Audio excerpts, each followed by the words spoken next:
The bell tolls.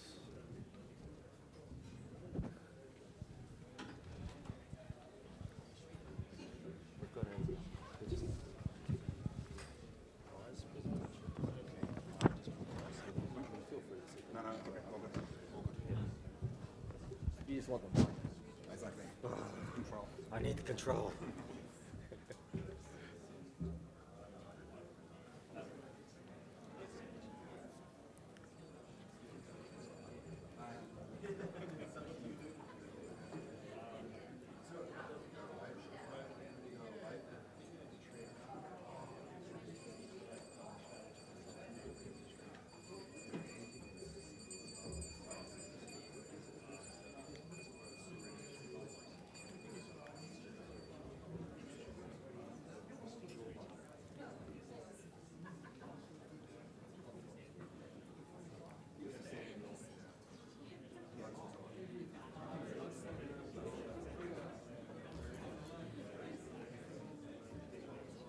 Okay, thank you everyone. Before we move on to the penultimate session for the day, I've got great pleasure of introducing Avik Roy from Schroders, who's going to talk about the portfolio prediction, portfolio prediction competition winner, and award the prizes. So I'll hand over to you, Avik.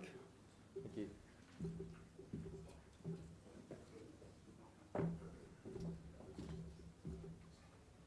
Well, thank you very much. So I'm just here to present the results of the 2018 IMAP portfolio predictions game.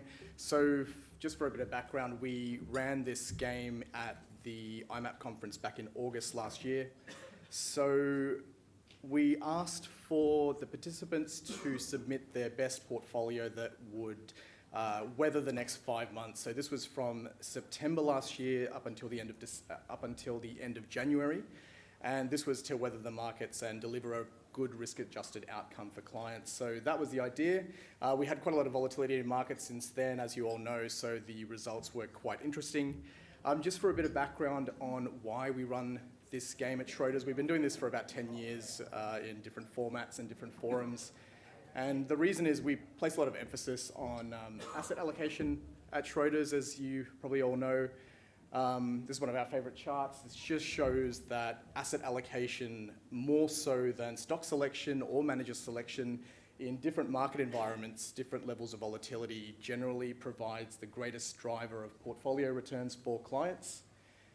So the chart on the left there, all that shows, if you look at the asset classes along the bottom, and the returns along the left-hand side, that's mapping a very volatile period from 2006 over to 2009, the financial crisis period.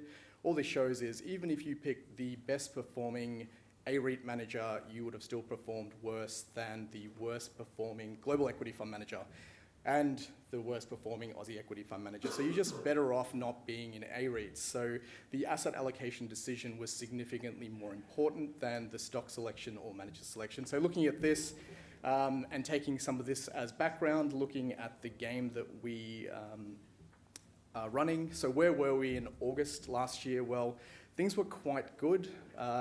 We had talk of growth, there was inflation. The Fed was actually on track back then. It feels like a long time ago now, but the US bull market was, I think, arguably the longest on record at the time. So with this as a backdrop, our IMAP members were looking to create a portfolio that would last and perform at a risk-adjusted level for the next 5 months. So what did we ask? It was pretty simple. It was a long-only portfolio, traditional assets, and we had some interesting results from this. So on average, we had a pretty diversified mix across the IMAP crowd, which was good to see, but some of you clearly don't read our fund manager disclaimers at the bottom. Past performance is not indicative of future performance. 100% in emerging markets or 100% in global equities did not pay off. Our winner was very defensive in their portfolios. They had a tilt of over 80% to defensive assets with 56% in cash. And they were the winner really because of what happened next. So as we all saw, there was volatility in markets all round. Equities fell off a cliff, bonds rallied, fixed income. Aussie fixed income was the best performing asset class of the year. That was the first time since 2011 that was the case, and then markets rallied. So from that point on, I think this year we've seen the best start for stocks in a year for US equities since 1987.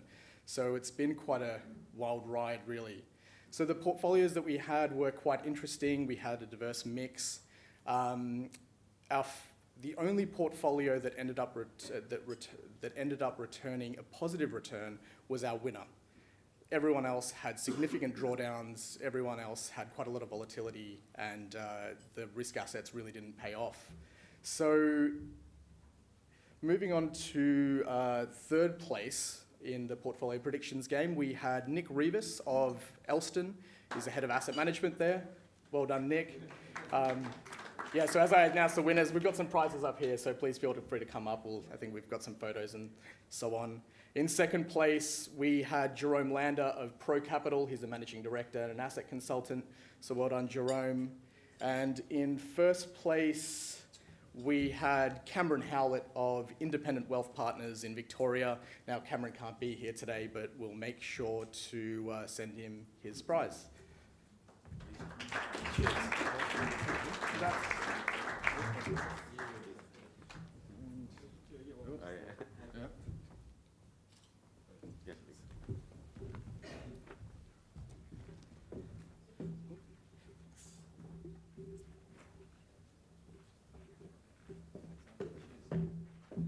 I'd be absolutely curious to know how the portfolio's done since. It'd be good to know. Maybe the leadership board will change. Okay, we're changing gears. So far our conversation today has been on the broader business models and how to execute managed account portfolios and the different ways and benefits of each of the different models. The latter half of today arguably is as important, if not more, because we're going to be talking about two factors that really matter, which is who's paying us, the customer. The session I'm about to moderate with Alan Kenny and Vincent O'Neill is going to be talking about the discussion of value and price. And then following that, we're going to be talking about best interest duty and as the application to manage accounts. So I hope you do enjoy it. I'm going to call up Alan and Vincent now. And first up, Vincent O'Neill works for Stanford Brown. He's a senior advisor and private wealth specialist focusing on providing financial advice to high net worth clients on wealth creation, retirement planning and self-managed superannuation funds. In his role as head of private wealth division, Vincent manages a team of highly qualified advisors, each with a unique professional experience, areas of core expertise. This diversified skill set allows the private wealth team to deliver advice which is knowledgeable, current and source of genuine value add for the clients. And I've also got Alan Kenny from Ironbark. Alan's working with the RE, Ironbark. His background is he's responsible for trustee services, product strategy, investment performance functions at Ironbark. His 24 plus years of experience in financial services includes roles as CEO of the Federation and Alliance, managed account platform distribution joint venture with Australian Unity, GM product and investment services at Colonial First State for platform and investment superannuation products, so Kelly's predecessor, effectively, and First Choice Multi-Manager, and prior roles include Head of Product and Pricing at AMP's SMSF Division and State Street in Boston and in Australia. So thank you both for joining me. Thank you. Okay, so as I mentioned, value versus price. There is a difference, as we all know. And given the past experiences we've had, there's been a conversation about what is actually exchanged during the advice process and specific to managed accounts. So let's kick off by talking about each of your businesses in terms of, what do you see as the value proposition, where are the elements of value, and also if you could also self-critique, where are the areas that are being exchanged right now, maybe where they might need to change in the future. So Alan, I'll kick off with you in terms of your role at Ironbark. Sure. So Ironbark, most people would be familiar with in the asset management side of the business. We source best-of-breed managers from around the world and distribute it here in Australia. And they range from asset classes across Aussie equities all the way through to alternative investments. We play a number of hats when it comes to managed accounts or managed solutions. One is obviously as an underlying investment manager in some of the portfolios. In some cases where we are the investment manager of the managed account or managed solution, And in others, and the ones that we deal with, we act as RE, and that's kind of coming from our corporate trustee part of our business. We're, like any RE, in a unique position in that we see and we have a lens across the entire value chain that links into managed accounts. So as an RE, we have to be across all the different players. We have to be across what they're doing. We contract with them. That allows us to understand exactly what each part of the value chain is actually doing, what they're charging, and is actually value actually being delivered. We think that managed solutions ultimately is delivering a huge amount of value. And I think the big part of that is being able to generate a solution for an advice business in particular. Is kind of where we focus is groups that are coming from, and not in all cases, but in many cases, where they've just been running model portfolios. And it's the first time that they're moving into a construct where they're realizing they have to move it into a financial product. And it's a massive change of focus. There is there's a fiduciary role in there, and there's also an obligation that the product actually works efficiently and is in the best, put the clients in the best position. One thing that gives us comfort around the value chain is that for advice businesses that are starting to move down this model, it forces them to look at their customer base. Because typically they could have model portfolios, they could have 20, 25 different model portfolios that are all configured for different permutations of clients. But when you start designing a financial product, you actually have to condense that down. It's quite inefficient to have that many portfolios. So it really focuses groups in thinking around what is the value for my client, what is the type of solution that's best suited for my client, whether it's active or passive or some combination, if it's outcomes based. And we play a very active role in working through that with the groups. Vincent? Yes, so I guess Stamford Brown has come into the managed account space from the other side. We have over 30 years in business as a specialist private wealth, high net worth business. And we approached this area probably about 5 or 6 years ago from a position where we identified some of the inefficiencies of the traditional way of doing things in terms of we knew that there was certainly a lot of areas of value add there, but we looked at the traditional financial planning model in terms of money management. I could see the inefficiencies of that in terms of an investment committee, no matter how skilled it was, would make a decision. And when you as a client got that decision implemented to you, if it was not necessarily a particularly pivotal one, might be dependent on when you were met, rather than necessarily when the investment committee made the decision. So we actually went through the process of identifying, I guess, the different areas of value add in our business, probably some 4 or 5 years ago, and identifying, well, actually there has to be a more efficient way to run the money. And then that led to a decision making around, do we have the expertise to do this in-house? Do we want to partner with another player?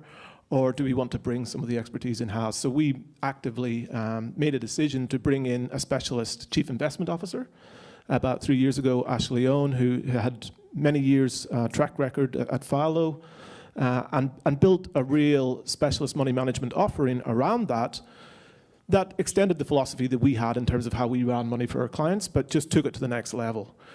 So hand in hand with that, obviously then went, well, what does that mean for existing advisors? And what does that mean for their discussions with their clients? Because that could be threatening potentially for them if they are possibly pretending to wear the Warren Buffett hat in their discussions with their clients. And we had to start very early on a communication piece, not only with our clients around where we thought we were going and the changes we were going to make, but also with our advisors, and saying, well, where do we absolutely would differentiate the value that was added from money management versus the value that was added by advice.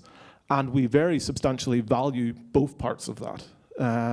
But we are quite pragmatic to say that the advisor was not necessarily adding any more value or value compared to what the investment committee was bringing to the table, but they did have a huge job to do in terms of advice. And it's really been, we've then built and developed from there about making sure that we refine and define what the value being added by advice is for both the advisors and the clients, while separating out that money management piece, which is, I guess, been spun out to be Soteria Capital, which is the professional money management side of our business.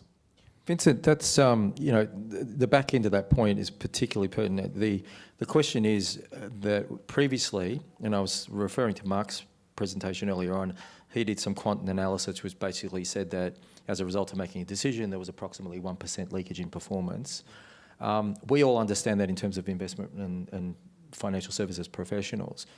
When you're having that conversation, you do have that dual challenge, convince the advisor, because it may have been something they did. And then the other part of this is convincing the client. Can you talk to both of those? Because I think one of the questions in my mind, and perhaps many people's minds, is do the clients get it and do they care? Our approach was to start the communication piece as early as possible, both with our internal advisors, so to try and bring them with us on the journey, so to sell the logic of what we were trying to do, talk about what we wanted to achieve long before we ever achieved it. And then we also started to talk the story to our clients very early on in the piece as well. If anything, the one mistake I led the project, so the one mistake I probably made, or no probably about it, is we started the communication piece almost too early, because we started talking about to our clients around how we could see there's a much more efficient way to do things. It does involve a loss of some of their discretion, so we wanted to be very upfront about that, and we wanted to be open about it's not for everyone. But we got to a stage where clients were really quite eager to do it, and we were still trying to get all the ducks in a row, so to speak. We're quite fortunate as a business that we are a single office business. We have a tightly held advisor group. They strongly believe in our investment philosophy. We didn't really have anybody that thought that they were picking winners in the market or anything of that nature. So, with the right level of education and bringing and tooling the advisors up, they had no objection to it. Probably where they needed to be helped most was helping them articulate the value in this for their discussions with the clients. So how am I going to frame this up with the client? What if the client feels that, comes back to me and asks, what are you doing then? If you pull out this money management piece, what's left for you to do? And the reality is the advisors were doing huge things for the clients and things probably that the clients valued that they didn't realize, but you had to work with them to help them understand that. And it was really about the communication process. Thanks. Alan, in a similar vein, you'd be having the same sort of conversations potentially with the licensees. Again, what have you seen in terms of the challenges, and how did you talk to them in terms of, you may have been in a situation where you were counselling them on what they may or may not be extending their service offering to be? Our conversation is primarily around helping them make good decisions around structuring the investments. And I don't necessarily mean that from the perspective of getting in there and getting into the weeds of portfolio construction, but just more, is this the right decision for your business? And what construct is right for your business? So we have groups that ultimately have the same need, is to design professional grade investment solutions, and we call them multi-asset solutions. And like many of the participants here, we're quite agnostic as to kind of what construct that takes. And whilst we're talking about managed accounts, we kind of take a broader view to say, well, it doesn't have to be a managed account. It can actually be a managed fund, or it could be an MDA. But ultimately, at the heart of it, the conversation that we have with our clients is around building the right governance and making sure it's fit for purpose for their clients. And it depends on what their clients are looking for. So, for example, we've got clients that started this journey probably 4 or 5 years ago, pre kind of a lot of the mainstream managed accounts been in place. They went down a managed fund path that suits them. Groups that we're talking to today are still thinking about 3 paths, and the managed fund versus managed account path is actually still relevant. And it comes down to actually, and my point is around thinking around customer, ultimately what are their customers looking for and what's suitable for their customers. So, for example, a group that goes down a managed fund path, it might be about the fact that it's a simpler proposition to explain to a client. You've got one holding and you just get one update. From a construct perspective, it might be their investment proposition either at that point or further down the road. They want to invest into assets that are probably hard to get as part of a managed account because you're beholden to the underlying platform. So if there's certain type of assets that don't normally sit within a managed account on a platform, then a managed fund kind of suits those groups. So we've got groups, for example, that will invest in assets that are less liquid, or there may be a need for a mandate. So when we're thinking about value, we're thinking about kind of solutions that allow practices to build leading investment capabilities that are designed to deliver on customer outcomes. A lot of that comes to the fore. In terms of from a licensee perspective in making the decision, why do you think they would approach an organisation like yours over going direct and becoming effectively trying to be the RE themselves with the platform. Yeah, look, I think that story has evolved a lot, really, in the last even 6 months. But for a lot of these groups, they don't have the capacity to be an RE.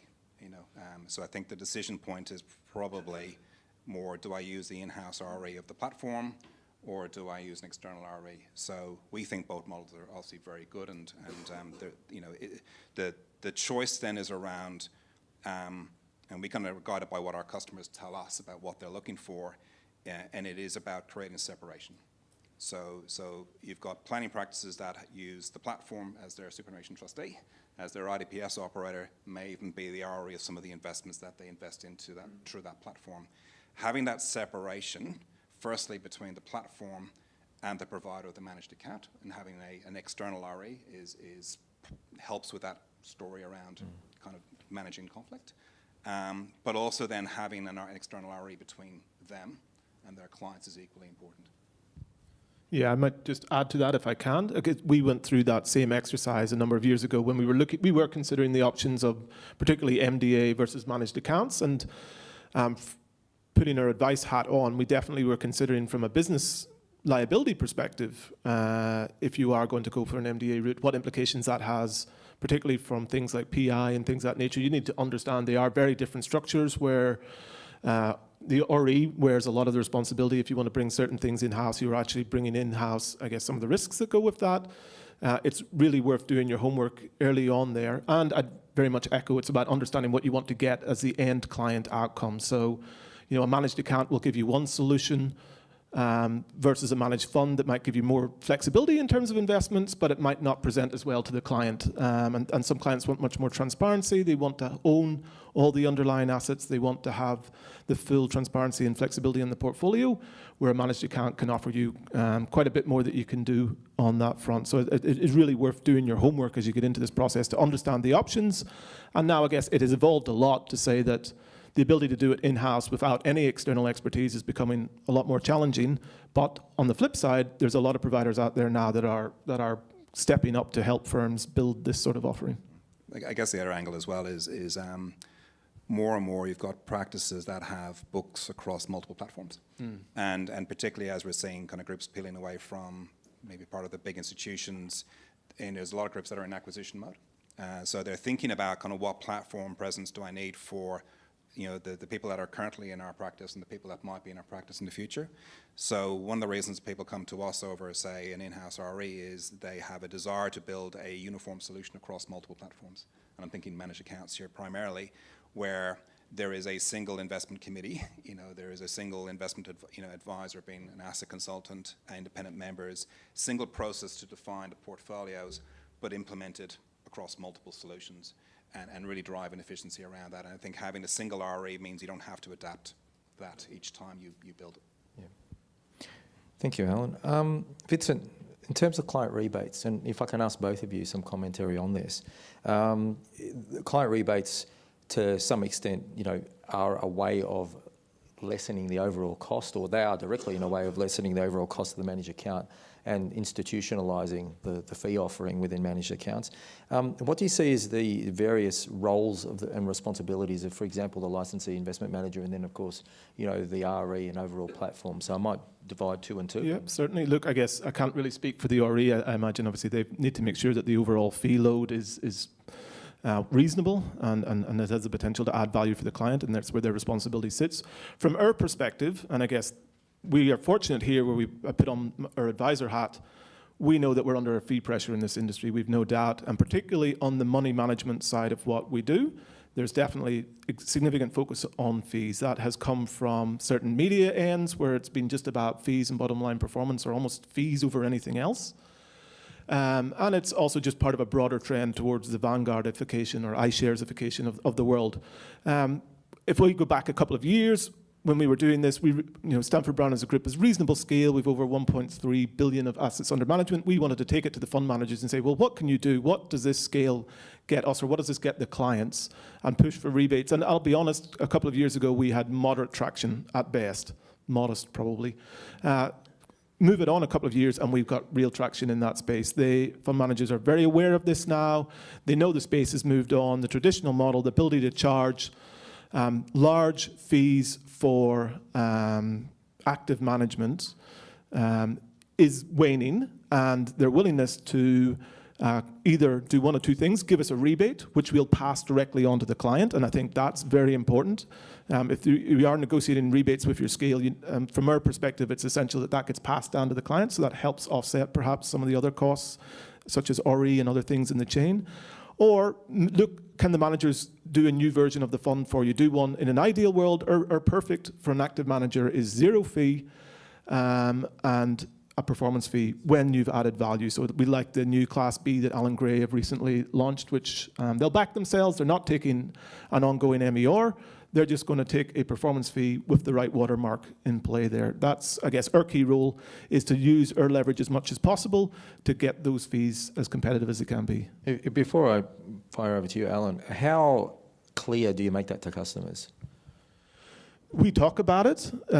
We would, obviously, disclosure is key in all these things. We build it into our cost disclosures that we disclose in statements of advice. The one thing I would say is when we were having the conversation 2 years ago, those rebates weren't there, but the clients that joined up 2 years ago, so to speak, are benefiting from them now. And we try to, it's like any message. I think the science now, it used to be you had to communicate something 4 times before people remembered it. I think it's now the science is 7 times. We just keep repeating the message. We just, because of the industry or the media bias around fees, and it's like it's the only thing that's top of mind, particularly post-Royal Commission, we just got to keep sharing that message that we are actually pushing to get costs down, and we've got those rebates there.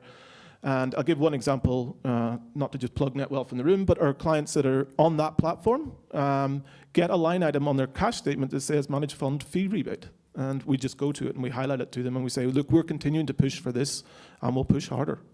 Good segue for you, Alan, if you could talk to yourself and the platform world. Yeah, I think rebates is a great example of the value chain working together. So if you go back a couple of years ago, I mean, rebates were primarily at a platform level, and they were probably around the level of 10 basis points, and you're lucky if you got that. I think what we're seeing with the move to managed accounts is scale. You know, is groups kind of getting scale and being able to negotiate. We use our scale as an RE, as a fund manager, having broad relationships with the clients to negotiate pretty compelling rates. And, you know, Simon's session later on today will talk about best interest duty, and one of the ways to demonstrate that, not the only way, but one of the ways is about fee benefit. And when you're looking at people that have moved, there are practices that have moved from, you know, running model portfolios to a financial product, you know, it's more expensive because you're adding an RE fee level on top of that, possibly a platform admin fee layer on top of that as well. If you did nothing else, the fee would go up. So rebates are absolutely essential, and by the value chain working together, I mean everyone plays a part in it. You know, the platforms are stepping up and stepping into, you know, the administration of licensee-based rebates, whereas before it was at a universal level. You know, as an RE, we work very closely with the clients and with the fund managers to negotiate and also put contracts in place around those rebates, and we do that across all the platforms where we're RE, apart from BT, who do it themselves, you know, it is absolutely transparent. You know, it's, you know, for example, we don't update our PDS to show net of fee rebates until the contracts are in place. But when we do, we show that benefit through the client. The other side of fees as well is not just about rebates. It's, you know, primarily when you're moving from a position where you've had clients in, say, direct equities and you're moving it into a managed solution construct. In a lot of cases, the fee goes up because of, you know, you're putting professional asset management around it or some form of asset management. So how do you kind of get your Aussie equities working more efficiently? And I think some of the benefits around a managed account and a managed fund is being able to, with scale, go to certain groups, a professional fund manager, and negotiate a mandate, delivered either through a managed account or through a managed fund, yeah, to get that price down. So speaking about those choices, just a couple of minutes on the actual investment models that you do oversee. Yeah, so I mean, we see the whole spectrum. So we've obviously got, you know, in our corporate trustee capacity, we've got fund managers, we've got licensee solutions, we've got research and models. So we've got roles where we're the investment manager and we delegate investment committee kind of functions out to various parties. We've got others where we appoint the licensee as investment manager, and they're kind of generally one or two models, you know, maybe 3. They've either got a in-house research function that's very, very defined and mature. They have an office of the CIO, kind of where they've got dedicated people sitting there managing money, managing listed securities, managing manager selection, Or the third model, kind of where it's a licensee or practice-based investment committee where you've got an asset consultant doing the heavy lifting, whether it's asset allocation or manager selection. So we deal across all of those. Thanks, Alan. Okay, Vincent, as was earlier question about conflict of interest, let's face into it. There is an inherent conflict of interest if you're effectively associated with a product that's within licensee, whether it be a direct equity relationship or otherwise. Can you talk to how your business sees this, how you manage it? What are the areas that you think might be, still of concern? Yes, certainly. Thank you. I guess we somehow ended up in this space without ever having the intention of being there. We sort of looked at the historical way of doing things, trying to find a better way to do it, and then suddenly you're sitting across the table from some lawyers telling you you've now got a product and you need to manage that accordingly. You think, oh, great. I think from a business perspective, trying to eliminate all conflicts of interest from your world is probably a bit ideological. I think the key for us is that we, one, recognize that conflicts are there, and two, it's about how you manage them. Everyone will have their own approach in different ways to doing it, and we've been evolving it over a number of years. But there's obviously the most simple things is around how you build your advisor remuneration models. You don't want to be seen to have anything there that's incentivizing incorrect behaviors. So for one of the things that, a couple of elements that we've built, we have to have a very clear fee methodology, and we actually, within our business, to a degree, disincentivize advisors for using the managed account in that we charge our clients less if they're using the managed account, because it brings certain efficiencies to the business, certain efficiencies for the advisor and for the back office and things of that nature. So we build that into our charging model, and if you are wanting something that is more labor intensive from a client perspective, well, you pay for that. We also have to, get the right advice around how you build your balanced scorecards, and you need really good compliance advice around how you document it, how you record it.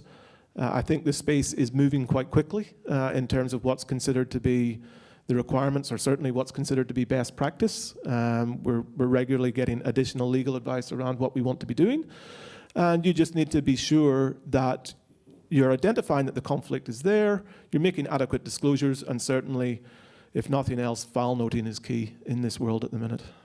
Thank you. Alan, what gives you comfort as RE that value is being provided in the investment management function when you're dealing with particular licensees? I think we've got quite a unique lens when it comes to that. Not only are we an RE, but we pride ourselves on being a very active RE. And I mean that in a positive way, in the sense that for every client that we work with to develop a solution, we work very closely with them from the very start in designing the solution and bringing it to marketplace. We've got a lens around, the due diligence and the governance that has to be designed around the investment committee. We work closely around the appointment of the asset consultant. We don't appoint them, the IC does, if there is one. We put very tight mandates around what the model manager can do.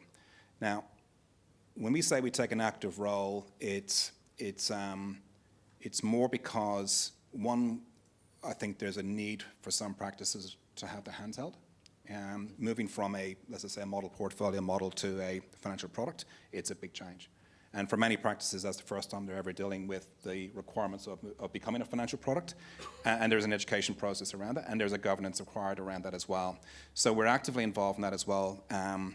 Part of our model is that we require to be, we need to be appointed to the investment committee, and that's as a voting member. That's not to sit there and second guess investment decisions. It's probably more to provide operational DD, kind of governance support to the investment committee. As an RE, the way we kind of catch this, we care about how the product is run. So we care about that the right processes are being followed.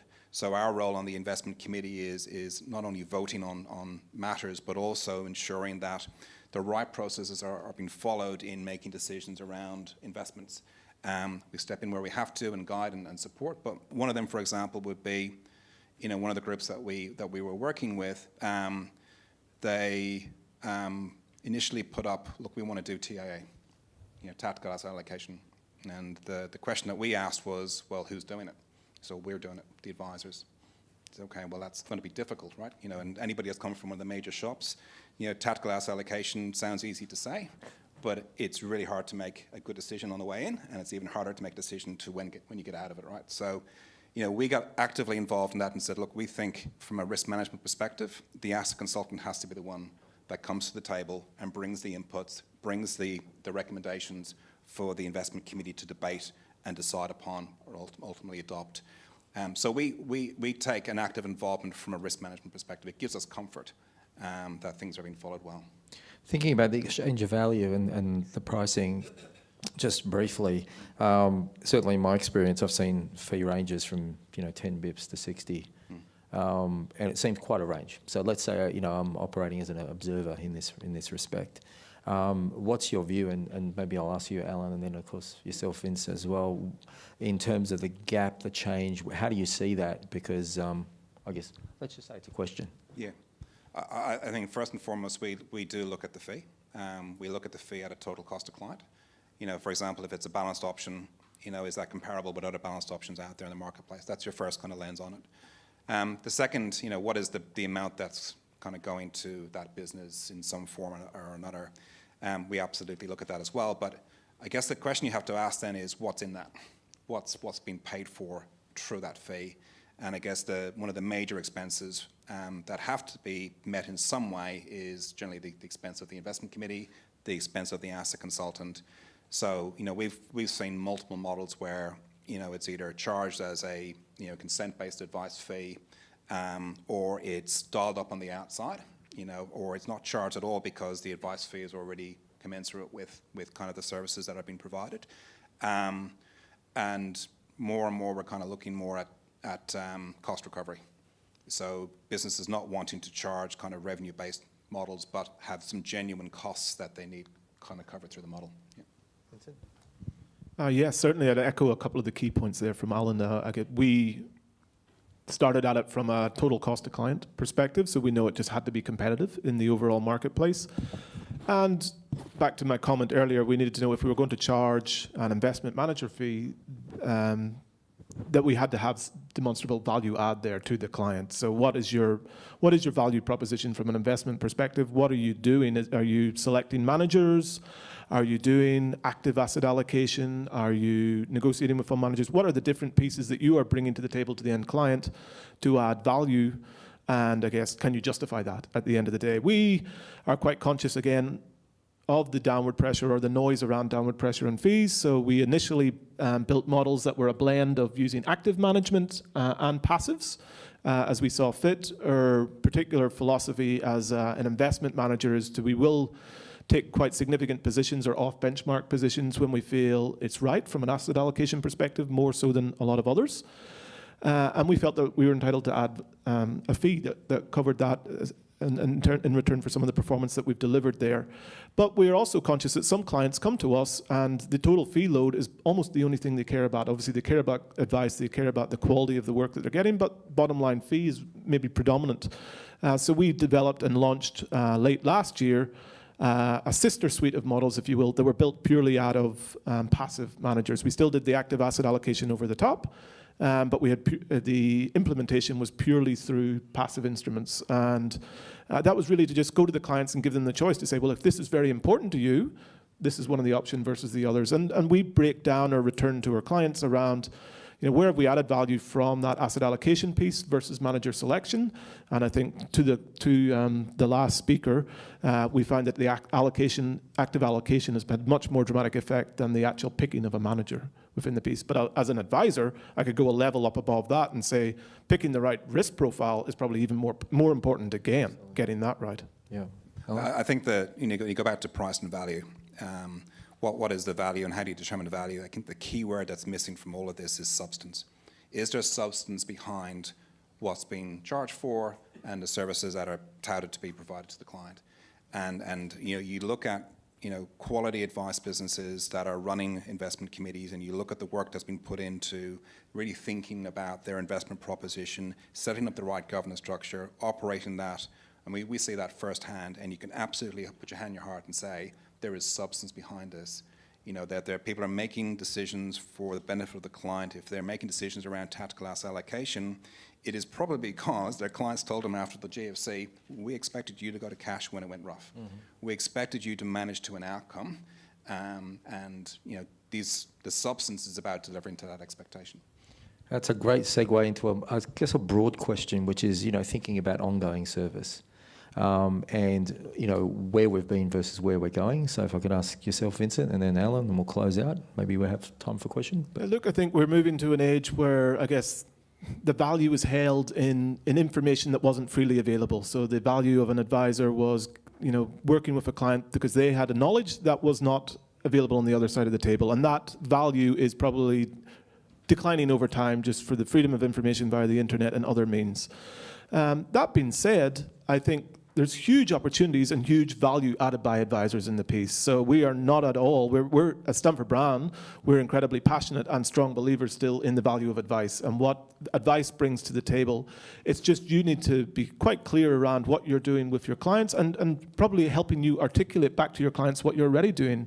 It is a peace of mind business. It is about helping make sure that they're on track, that you're helping them stop as well as doing the smart things, you stop them doing the stupid things. And that you're taking care of a lot of the things that they otherwise would put to one side and really getting strong in your articulation to the client around that. And the money management then is important, but it's not necessarily the be-all and end-all of the story. And I think advisors are gradually, coming to terms with that. And certainly there's a whole generation of advisors, if you look into like XY Advisor Group and other things, that are saying, yes, the future's in a completely different space to the money management piece. And I think that trend's got a long way further to run, but there's great opportunities in it for the advisors that are sort of happy to take that and look at the opportunities that are there.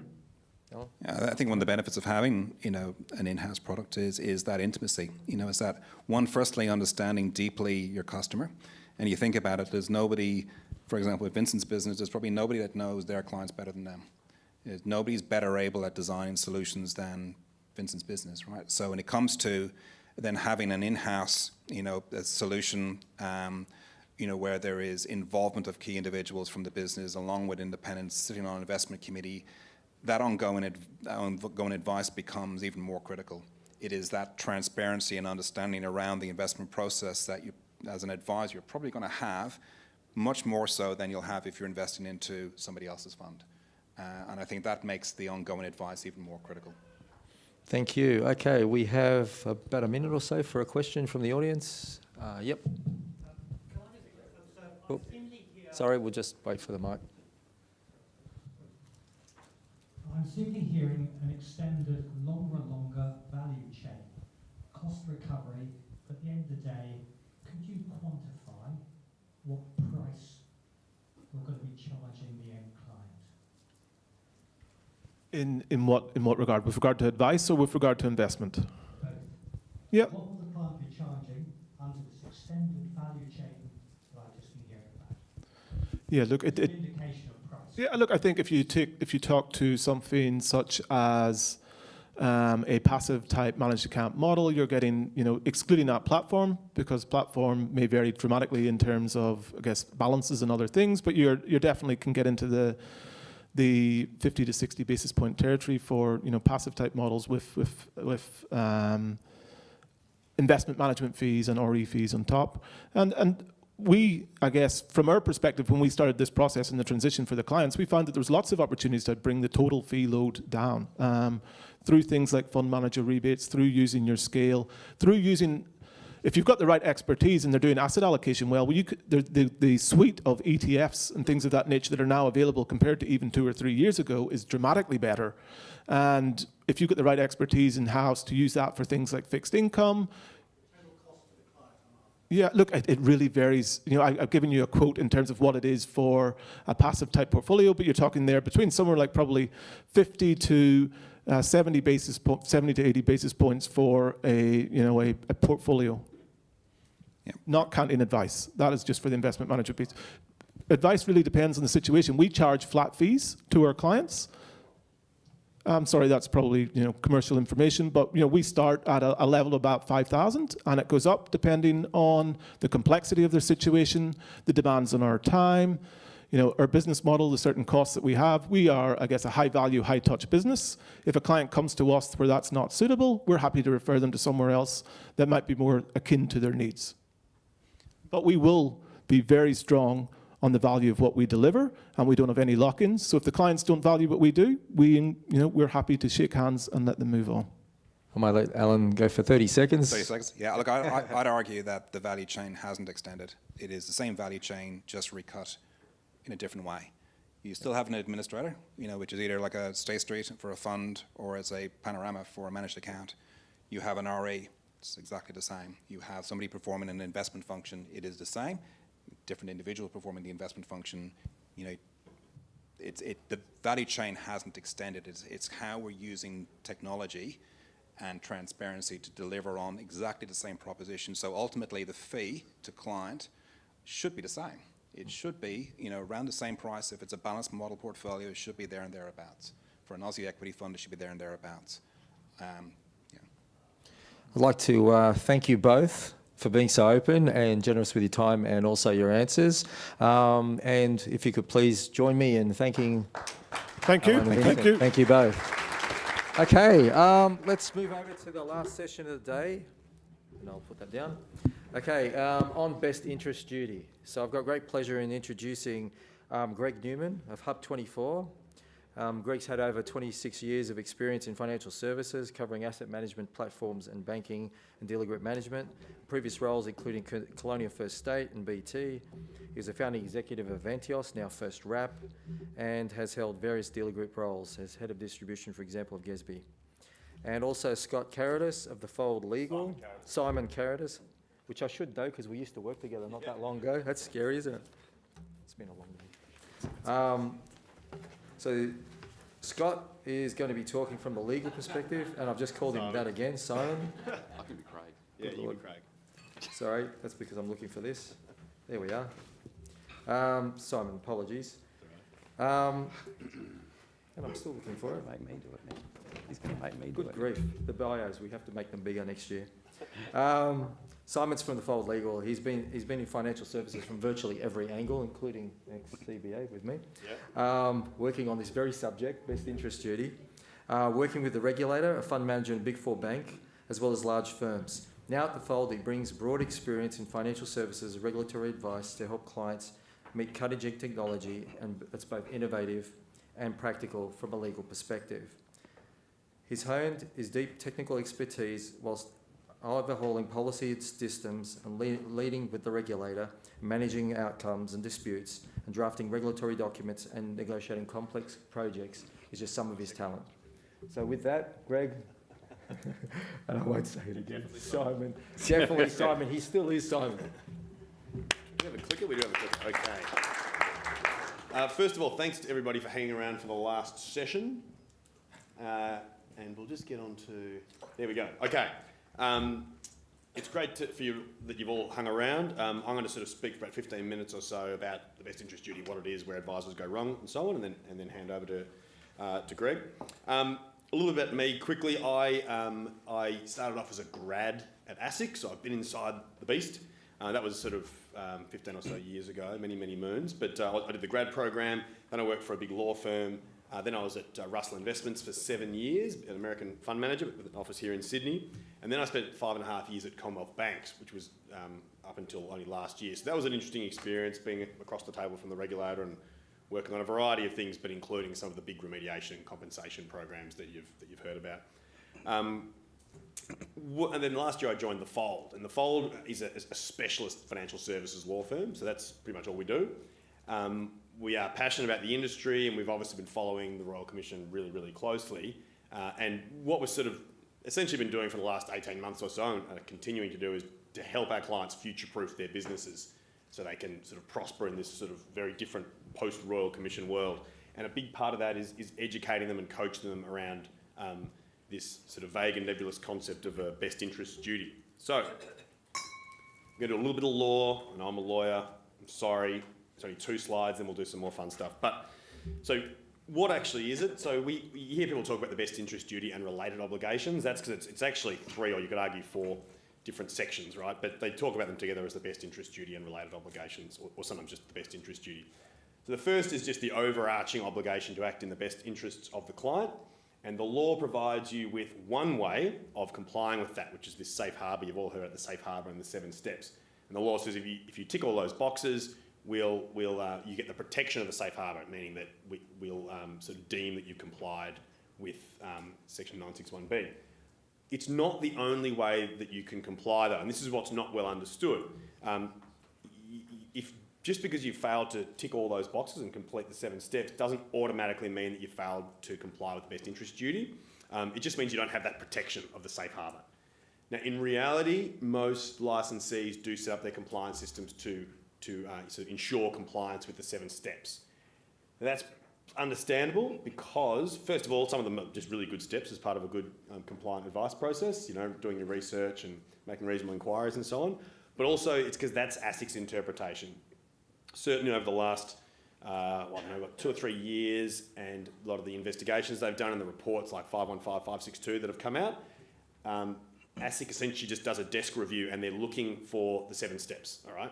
So their view is essentially if they don't see the 7 steps, they put it down as a best interest duty fail. That's not strictly correct from a legal point of view, but it is essentially the current regulatory interpretation that we're dealing with. So I'll come back to that at the end of the presentation as a quick comment in relation to the Royal Commission and how that might change. When you read through the 7 steps, you think, oh, wow, there's a lot of places that advisors could go wrong, and that's true.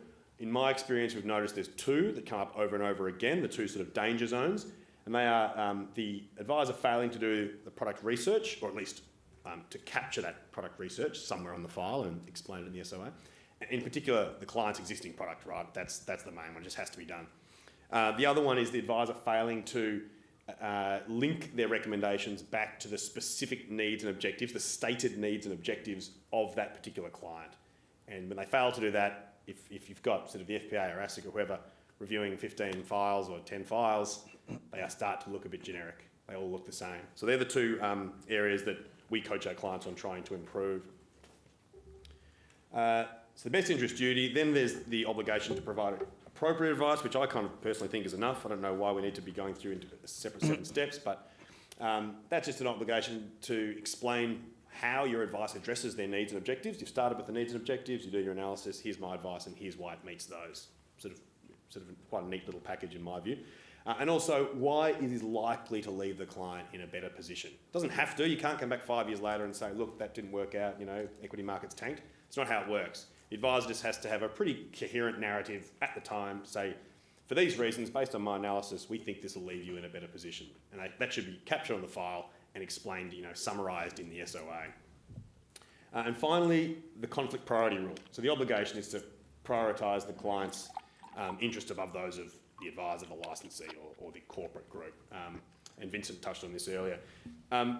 If it wasn't already apparent, and I think it really was, but if it wasn't, I think the Royal Commission final report's made it really crystal clear now that any time that an advisor recommends an in-house or related party product, which would include a managed account, a conflict arises. And what section 961J says is that in that scenario, you have to actually take steps to ensure that you're prioritising the client's interests above those of you, your corporate group, your licensee, and what have you. Really important to note that it's not good enough to just to disclose it. You can disclose it if you want, doesn't make any difference. You have to actually manage that conflict by explaining why the in-house product is better for the client than their existing product. How is it more likely to satisfy their needs and objectives or what have you? When I'm speaking about in-house products, next slide, I have to mention report 562, which is about in-house product recommendations, vertical integration, and so on. Now, this only focused on the big 5, which is the big banks and AMP. That first number, 68% of client funds invested in in-house product, that doesn't bother me in and of itself. Who cares? That's fine. It's what came out of that. ASIC took 200 files, 40 from each of the big 5, and they were all switching files from where the client was switched out of an external product into an in-house product. And the failure rate, as you can see, was very high at 75%. And that 75 was, again, that was a best interest duty, 7 steps, desk review failure. No, they don't speak to clients, they don't speak to advisors. They look at the file. What ASIC said was they saw a lot of unnecessary replacement of financial products. not necessarily diabolical, but unnecessary in the sense that the current product was perfectly capable of meeting the client's needs and objectives.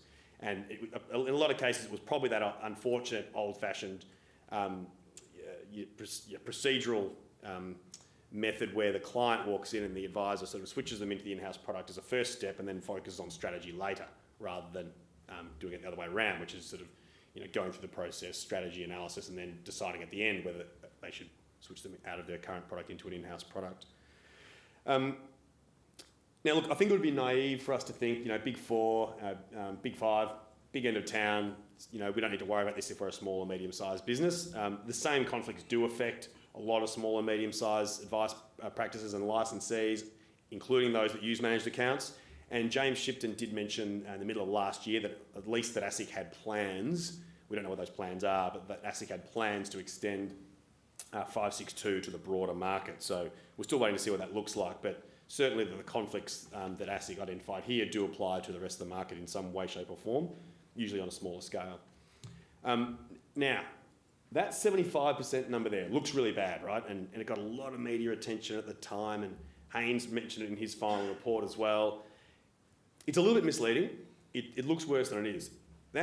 ASIC did not find that 75% of the advice was inappropriate. It was actually a much smaller number, about 10%. They essentially found that, as I said, that 75% of files failed to demonstrate compliance with the safe harbour steps, okay? So this brings me to my number one key learning from I've advised on, client remediation programs, large and small. And the number one key learning is for advisors or licensees to keep proper documentation and capture this. So a lot of money was refunded as part of the big end of town's remediation programs, where they think the advice probably was appropriate or the client probably was serviced, but they just didn't have the evidence. There was nothing on the file. And one of my old colleagues who was running the Open Advice Review program said to me, I said, what's the major issue? Is it inappropriate advice? He said, easily the number one issue is poor documentation. Absolutely, number one. And it's the same with the small and medium-sized businesses that I work with now. So the message from ASIC is clear, and that is that if it isn't documented on the file, it didn't happen from ASIC's point of view.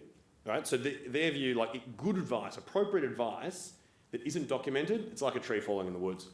And if you have a look at Report 562, for example, or 515, if you look at it in detail, the issue is not necessarily that advisors had breached the law. Some probably had, but most hadn't. There was just nothing there on the file to demonstrate compliance with the law. And essentially, if you're in that scenario, you are sort of guilty until proven innocent, which is not where you want to be. So, what are advisors supposed to do? Well, I think the first thing, and again, Vince and Alan spoke about this a minute ago, that just understanding that your in-house product is not going to be suitable for everybody. You just got to accept that. And if it's not suitable, you either politely refuse to work with them, or you refer them somewhere else, or you could research some external products that are more suitable. But there will be a lot of, in many, many cases, the other thing is that the client will have an existing product, right? And that's okay then for the advisor to go through the process of an analysis and research to consider whether it's appropriate to switch them out of that product and into an in-house product. But they need to do a couple of things. The first thing is they have to properly research that existing product. And that research should be captured on the file and probably summarised in the SLA. If the existing product is able to satisfy the client's needs and objectives, it's going to be more difficult. Not impossible, but, well, geez, that product's actually doing its job here. And we'll get to it in a minute, but there are ways that you you may still come to a conclusion that our product can satisfy some needs and objectives better. Okay, but it's a very different scenario to where you do that analysis and you realise this product just isn't, there are features or benefits that the client values this product isn't delivering.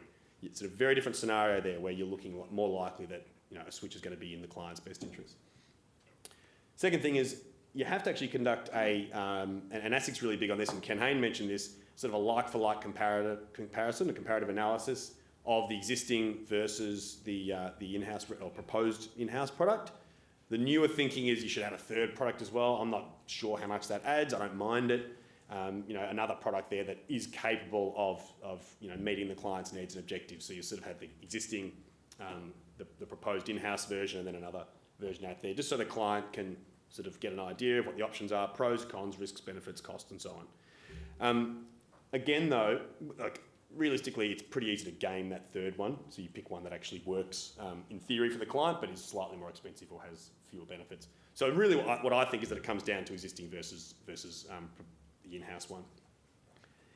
Again, it's going to be really difficult if the benefits of the in-house product are lower than the existing or if the costs are higher. Not impossible though. If there is a specific client benefit that isn't being addressed and you specifically link that to this new product, and we'll give you some examples in a minute, then it still can be justified. It may be a slightly more expensive product, but it addresses some needs and objectives that simply aren't being addressed right now. But it can't just be a simple case of, we think this product is fantastic, therefore we'll switch you into it, because it's not linking back to the specific client and their needs and objectives. All right, so yeah, essentially what the advisor needs to be putting themselves in a position to be able to do is to explain why their in-house product is better able to satisfy the client's needs and objectives versus the existing one.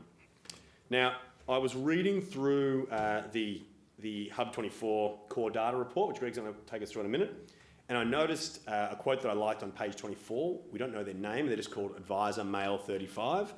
It's not a good quote because they're male. You probably went out of the box, but well done to Advisor Male 35. We don't know his name, but he hit the nail on the head when he said, if the client's number one priority was tax and costs were irrelevant, this would be a very different scenario to a client where accessibility and features are like, yeah, that's important, but cost is my number one priority. And he says you need to discuss these with the client to understand their priorities. Advisor Male 35 gets it, and he gets it because it's not that hard. Every client is different, and if you can't, for each individual client, for that specific client, if you can't easily justify the switch into your in-house product, just don't do it. It should actually come quite naturally as part of your advice process. Right, I have had the pleasure or displeasure of advising a number of clients who've had their files pulled and reviewed by the FPA, ASIC, and also FOS, or AFCA now. And they've generally got in trouble for producing some inadequate or generic cut and paste reasons to justify the switch, all right? These reasons generally focus more on the advisor or on the product, and this is understandable. They really believe in a product. They think this product is fantastic for all these reasons, but they fail to link it back to the specific client, so they do tend to look generic. So examples there, you want to receive ongoing advice from me, but I don't advise on your existing product. That's all about the advisor, not about the client. Second one's interesting, and I sort of don't mind it in and of itself. This product is fantastic. It's got regular reporting. There's a portal, and you've got a range of investment options and everything else. But first of all, has the client said at any stage in the advice process that any of that's important to them? Is there anything in the SOA that says, oh yeah, I'm really dissatisfied with my current product? In a lot of the cases I've looked at, there isn't. Secondly, even if those things are really important to the client, if they're on a similar sort of retail platform, let's just say, a lot of them will actually provide that too. So it's not just about are they important, also are they already getting this? If you're to switch them out of one retail platform into a similar retail platform, it's going to be more difficult, not impossible, to sort of say, oh, here are these fantastic benefits that you need that you're not already getting. So they're clearly inadequate reasons on their own to switch a client out of an existing product into an in-house one. Better reasons, and these are simplified for the purpose of the exercise, you want a lower cost product. The recommended product has lower fees and costs than your existing product, okay? It's linked to a client need and it's comparing to their existing product. Same as the next one, you wanted fixed insurance cover that does not decrease as you age. Your current fund doesn't offer that. This fund does. Client need linked to the current product, showing that the in-house product or the recommended product is better because of that client need. Ultimately, the reason why those two on the bottom are better is that they put the client at the centre of the reason rather than the advisor or the product itself. Now, I don't like when it does this anyway. I'll finish off with a quick comment about the final, Haynes' final report, which was released, 5-6 weeks ago. A lot of you have seen the media around it. There was 10 recommendations relating to financial advice directly and a handful more that will indirectly affect advice. The major ones, as you will have heard, is Trail Commission's grandfather trail's gone as of 1 January 2021. He's recommended that ongoing fee arrangements should be renewed annually, and he's recommended a single central disciplinary body for advisors. One of the recommendations, or a few actually, that I found interesting was recommendation 2.3. After going through a long sort of, 12 to 14 months, an intensive review, one of his recommendations was for more reviews. And I sort of thought, wasn't that your job, Ken? But anyway, in recommendation 2.3, he's essentially ordered, really, ASIC and Treasury to conduct their own review by the end of 2022 into any improvements that may have been made to the quality of advice in Australia. As a result, not only of the changes that we're going to see over the next few years, but also of FOFA in particular, which probably wasn't enforced as well as it should have been back from 2013 onwards. But as part of that, what he said was that the safe harbour steps, which we spoke about earlier, should be repealed unless there's a clear justification for retaining them. Essentially, the default position is that the steps should go. Now, it's pretty clear when you read the report, Haynes not a fan of the safe harbour provision. Generally speaking, a lot of his comments about the financial services laws and regulatory system that we all operate in is that it's too complex and it should be simplified. His views on the safe harbour steps are consistent with that sentiment. His view is that it encourages a tick box approach, sort of a form over substance approach, and it's clear that he thinks that if you removed it and just focused on best interest duty and appropriate advice, that advisors would focus more on the quality of their advice rather than sort of a compliance checklist that they had to fill out. So, sort of on the topic of best interest duty, I think we have to all keep this in mind as we press ahead for the next 3 years, that safe harbour may not be with us forever. And on that, I'll hand over to Greg. Thanks, Hon. Well done.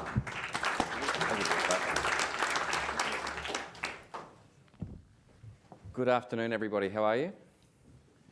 Good, excellent. Thanks for the feedback.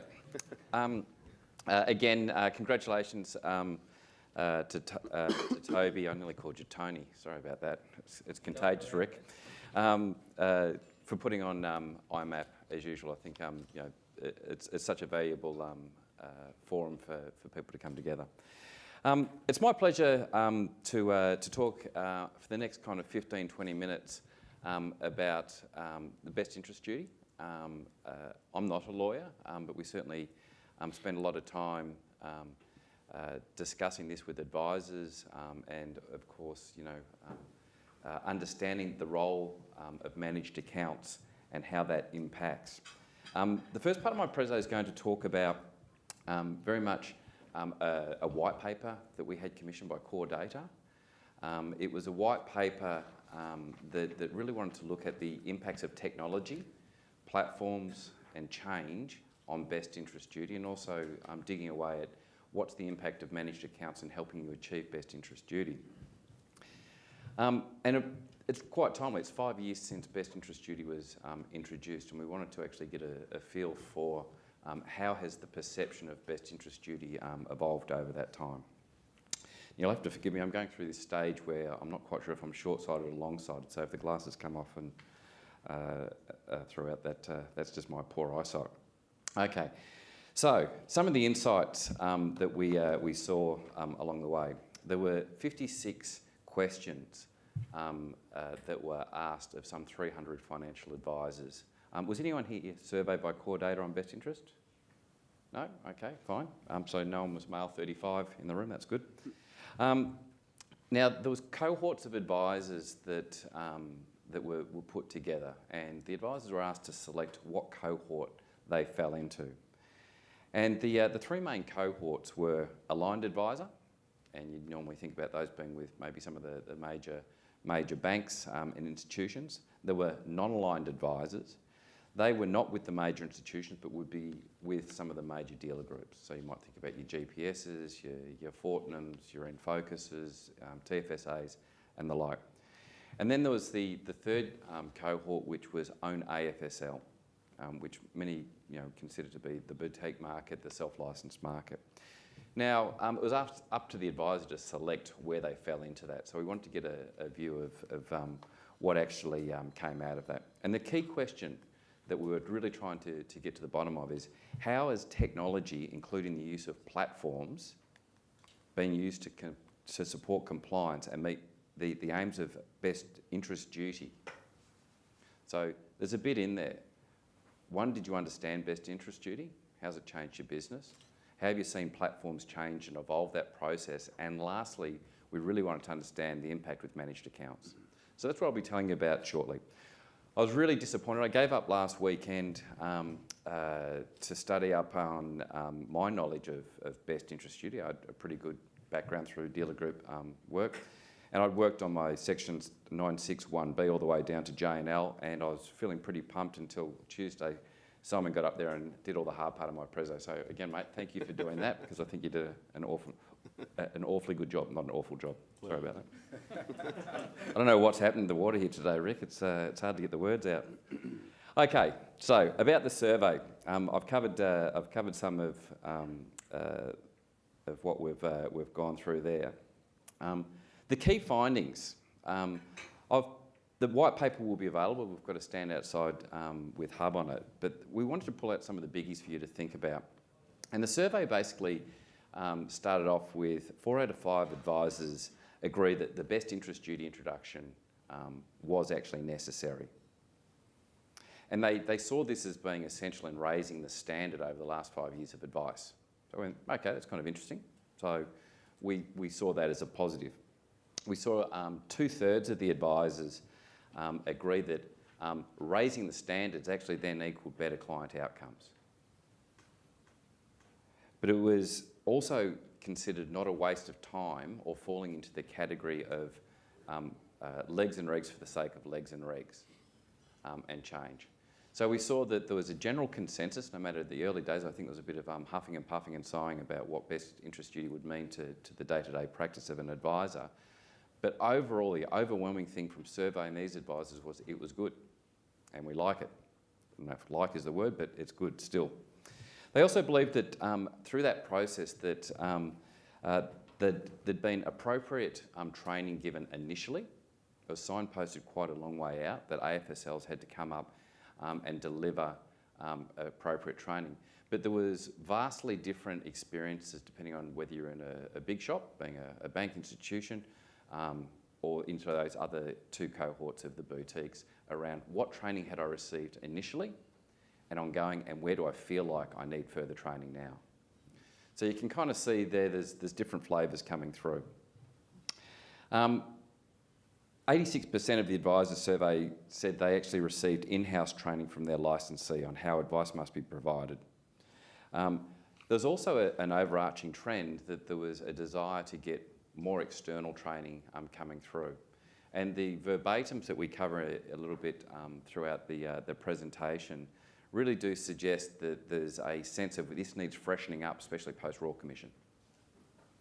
And that came through. We actually believe every AFSL, every advisor should be doing that, but also with a lens of how does a managed account and contemporary solutions change the way I look at achieving best interest for my clients.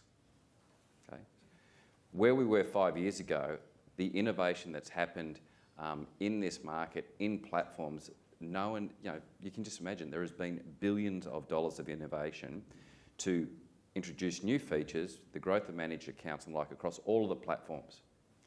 Yet if you're stuck with a single view of how that has changed and the more recent innovations in managed portfolios, we think you're missing a real trick in having a better, safer, compliant business and doing better things for your clients. So the one thing that was really coming out in these survey results was, as you can see here, one of the things that was really difficult still in the 2 biggies related to understanding that basing advice on clients' relevant circumstances. So non-aligned advisors saw this as probably one of their most important issues, and aligned advisors felt that actually being able to identify the client's financial objectives was the harder part to discern in the whole best interest duty approach. And I think this over complicating of the duty is evidenced in a couple of these survey points here. The most challenging issues that we then saw was, are there appropriate tools and support mechanisms being made available in the market by dealer groups, AFSLs, and external providers that help us with this? So that was something that came out very clearly in the report. One of the things that we also saw here was one of the quotes, which was that, I don't think we can be saturated with best interest duty knowledge. Constant reinforcement will not hurt. And that theme, and I'll let you read the quote, that theme was all throughout, unprompted. We need more, we need to keep going back and reviewing this. By the way, this survey was done before the handing down of the Hayne Royal Commission report. So this wasn't, right on the tail of that. Advisors welcomed additional training. I talked about this before, but there was a distinct difference there as well, where we saw non-aligned advisors feeling that they needed something more. Those in the aligned channels, some of their verbatims that we didn't put here, suggested they'd had it up to their throat. And anyone who's worked at a NAB or a Westpac or a CBA, I think that attests to the fact that they have had plenty of help in their training around best interest duty. Also, what did come through though was the smaller practices felt that it was something that they needed to go out and reinvest in their business. So the availability of providers to assist with best interest duty training is also seen to diminish. Anyone who's been in a compliance or a risk role is probably working for a bank and driving a Maserati these days. Those roles are just very, very sought after, very expensive, the same sort of feedback came through, which is we want more, but getting access to it and the cost of it's going up. So that certainly came through in the survey. I'll just keep moving through here because there's a bit I still have to cover. So when thinking about product choice, which is a particular part of the best interest duty here, was that I'm making sure that the product choice piece came through. It's, what were the high priorities? It really mattered about the features, the profiling, matching the client's risk profile, and we were a little bit surprised around the cost piece in the survey results there. And maybe that was the lens that we have as a product provider because we hear so much about cost. But it really did come through from the advisors. Yep, cost, we'll sort that out. That'll be fine. There's a price point that matches. But it was also really clear coming through that we've got to get the risk profile right. We've got to get the features matching what the client told us. So there's nothing strange coming through really in that. The one part that we as a group who's been probably on the front edge of investing in technology and innovating was that top point around tax and tax optimisation. And this was one where we felt that there was a huge opportunity for advisors to be talking about the net after-tax return benefits through using a particular product and what it meant to the client.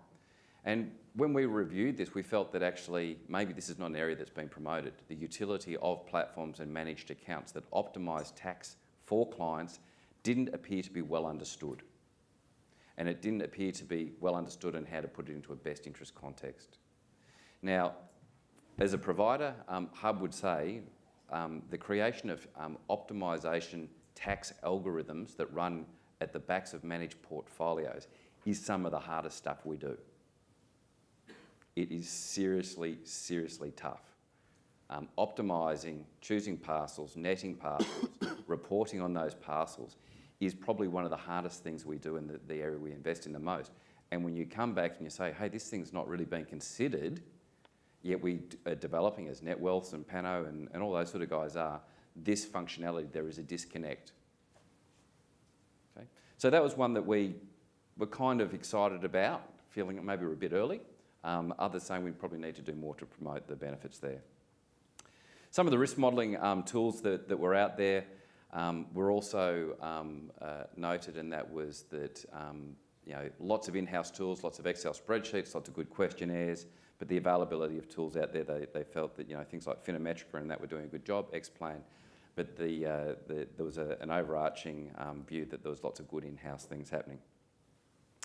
APLs, the approved product list side here, if we have a look at the approved product list for non-aligned, a non-aligned advisor basically said, what issue? I have an APL, nothing constricts or restricts what I do. The overall survey obviously tilted a little bit as a result of that. The aligned advisors felt, or 50% nearly felt, that the APLs were real inhibitors to being able to achieve best interest duty. Now, there's an ongoing debate. I've never seen, as a platform provider, I've never seen so many institutions and large groups open up their APLs and say, you are now approved. We sit there and go, great, it's fantastic.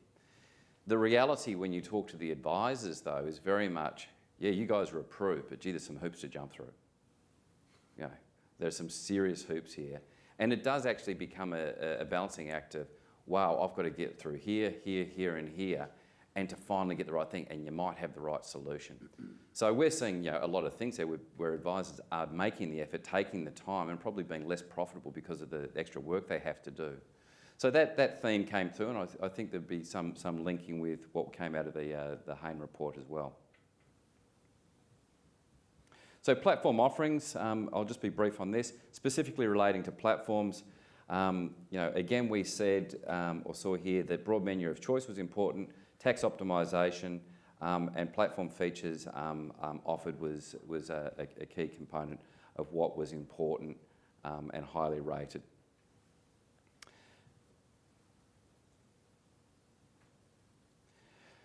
The tax management side as a highly rated feature.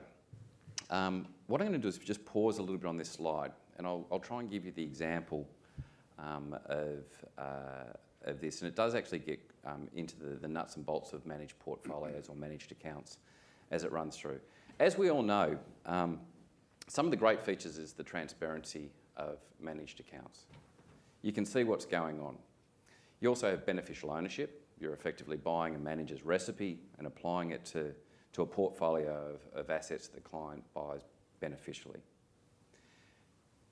The switching of those portfolios and the common stocks that they might hold is still a key area of focus, whereby your ability to switch a manager, still maybe hold 80% of that portfolio, sell 20% of the portfolio, and then do the what ifs based upon what happens next. What's this reweight mean? What's the realised CGT consequence going to be, or unrealised CGT? What happens if I roll that forward 6 months? Would I have a new rule that comes into place? This feature is, you don't need to be a tax agent to do it. This is common platform capability, which we'd actually seen as people going, oh, I didn't know those things existed these days. And it was core in the difference between clients making their investment goals real. And I wanted to give you the example of how that actually transpires. I was really rapt about this presentation till last Friday. And then I actually went to a dealer group GM who's a friend of mine and brutally honest. And I ran it past him and he said, oh God, you're not presenting that, are you? I said, I am. And he goes, what you need to do is actually talk about how this stuff occurs in advisor and client speak. He said, it's nice paper, but he said, you haven't quite nailed this bit about best interest in advisors, what changes? So he gave me very kindly some verbatims from a particular client. So, it was good. And I'm just, if you bear with me, I'm just going to read the verbatim about a client experience and how then the matching of a managed account solution met the objectives as stated by the client. Okay, so here's the link of, did we get there for best interest duty? So, firstly, he said, Greg, they don't speak that way. They don't talk in netting. They don't talk in product features. They talk in their own language. And to get things right here, it was a client in the 30 to 50-year-old range, so it was what would be considered a wealth accumulator. They're paying down, one of the options the advisor had to look at was, do I just pay down debt? One of the first things is, do they even need a product? Probably not. In this case, they said, no, debt's under control, pretty happy where things are, done some restructuring of poor debt, let's move on to some of your actual needs that might involve a product here. And of course, what came out was, in this example, there were 8 goals and priorities that the advisor had to work through with the client. And here's how it went. So this was the client. My debt's under control, my house is paid off. I'm educating my children, and this is under control. Unfortunately, they just keep living with me. So I thought that's a bit harsh, but you've got to educate them and feed them. I want to have retired at age 60, and this person was just on the cusp of 50. And I want to retire, and I want to have 80% of what I'm earning now in my retirement. Okay, so there's really an importance there. They accepted they'd have a slightly different lifestyle, but they wanted to have 80% of the same income that they've got now in their retirement. I'm money savvy. I don't want to pay unnecessary expenses. Every dollar in my pocket means that I can retire with more money or earlier. I'm still ambitious, so I want to know and access opportunities. And I want to know what's available to me, and I actually want to hear from your experts. They didn't say that bit, but that kind of came through in, I want to be more involved with my portfolio. My father-in-law has recently passed away, and we've inherited a substantial parcel of Wesfarmers shares. We don't want to sell these at this stage. I can be time poor, so I want to know what's going on my portfolio on my terms when I want, accessing data, reports and the like. So you sit there and think, well, is that big enough priority? Probably not by itself. I'm conscious of the tax I pay. I don't want to be paying more tax unnecessarily. I have an SMSF, and I want you to work with my accountant. I don't want you to be my accountant, but I want all the reporting to work in one place, and I don't want to pay any more for my current accounting bills. My wife has super as well. Can you help all of us? We have a couple of other trusts. I actually care about some things, and I don't want you to have some investments going into areas that I'm not comfortable with. Does it kind of sound real? Yeah. It is. That's client speak. So the next trick was, how is that translated into the world of a managed account? And how would a managed account help you meet that best interest test? So I'll start at the top here. Money savvy equaled lower fees. So how would a managed account help with that? Netting of trading costs. Segregation of trades that are unnecessary in switching. Reduced ICRs, as we heard being talked about before. Managers actually reducing their costs. Availability of ETFs and lower cost products. To give you a feel of what that meant, a $500,000 investment over 10 years where that client was investing another $20,000 per annum and assuming it was a 7% return, if the total fees were around 2%, a saving of just 0.5% would actually put another $110,000 in that client's pocket. So it actually meant that 16% of their portfolio value going towards fees, they would be left with only 12% of their portfolio being eroded by fees over that period of time. Now, the ability of just to reduce 0.5% from a client's portfolio through the introduction of a managed portfolio solution or managed account is not that hard. It just isn't. Doesn't mean you have to come and ask for a discount, but I'm just saying that it's not that hard. This client, so if it was just about fees, maybe just say stay in your industry fund or recommend an industry fund. The client was ambitious. They wanted access and choice. So what are the things they would look for? Global exchanges, full ASX, ETFs, 1,200 managed funds, multiple managed portfolios or SMAs, access to professional managers, access to in-house and non-in-house assets, the ability to aggregate reporting that's not custodially held, the ability for brokers to get involved. But if it was just about fees and it was just about choice, you might say, okay, well, your current industry fund's okay, it's cheap. Your current platform or solution's okay, they've got lots of choice. There's no reason to be doing any moving at this stage. You kind of just, that comparative piece is still there. But it's not about fees, big investment list. My father-in-law gave me these shares. We heard about them before. So how do you deal with this client's need, which I want a professional manager involved, I want these shares in specie in, I still want to own them beneficially, but when they're making decisions about how that portfolio works, I want the algorithm and the manager to work around them. I want them locked. I don't want them sold. But I want the manager to take it into account in the way they invest. Managed accounts do that. Contemporary managed accounts absolutely do that. And at times, feeding that back into the manager and saying, guess what? Now you manage it and you sell it in a timely fashion. Now, the affiliation we've had with bank stocks over the years would suggest there's a fairly big chance that there's things that people hold a great heap of that they'll have to gently sell out of. We also heard about that they wanted a portfolio and transparency, and I think we've talked a lot about that. Mobile apps, level of access, do I want it at a manager level or a high-line level? All of those things are important. I'm tax conscious, and I talked to you before about the what-ifs that you could do against 600 other fund options. Where do I go? So this client said, if you save me tax, I'm an accumulator, that's great. So it's really important for best interest. Us talking to clients about tax optimisation in a client in a pension and retirement phase may not be as important a feature. Doesn't match some of the ability to improve their situation. I have an SMSF. So managed accounts and the work that groups are now doing with Class and BGL to push the bespoke nature of those managed account portfolios through to the BGLs, the Class 360s, and for accountants just to have it pop up. It's being achieved. You don't have to increase the client's bill. Most managed accounts are, audited by the big accounting houses. It should be no net increase, but it's actually a fantastic service that goes through. So we helped them with that need. My wife has super and a trust. Can you do anything? Well, most platforms these days are doing a multi-account aggregation out to 6 accounts. So taking that into account, and the fact that in this case, the wife actually had a direct equity portfolio sitting in an SMSF with a managed portfolio running that.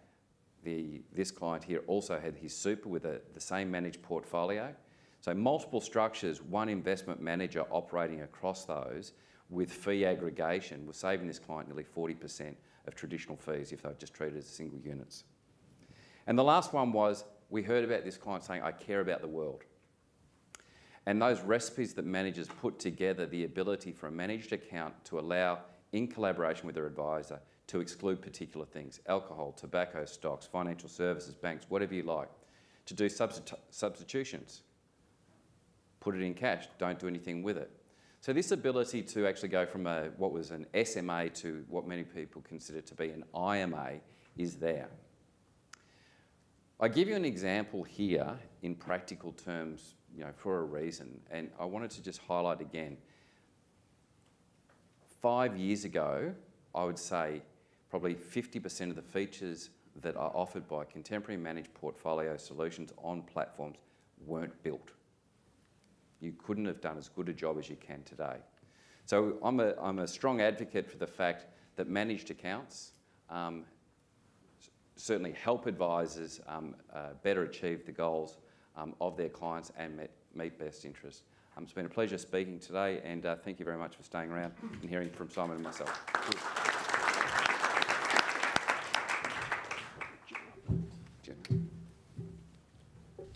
Going to take a minute. Does anybody have any questions for the gentleman before we close for the day?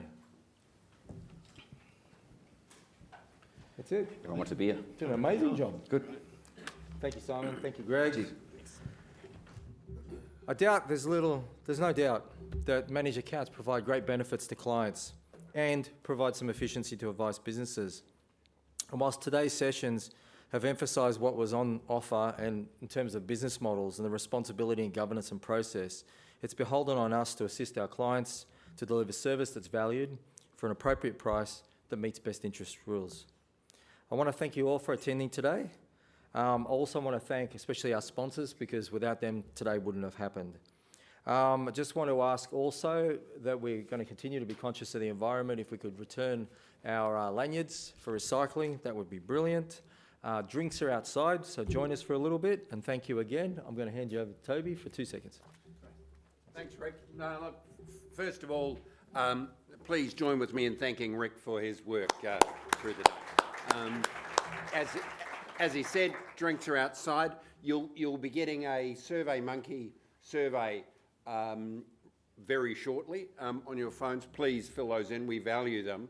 And one of the key questions that we do value is suggestions for further topics for these types of presentations. So thanks for your participation today. I hope you've enjoyed it. We welcome your feedback and look forward to working with all of you again. Thanks.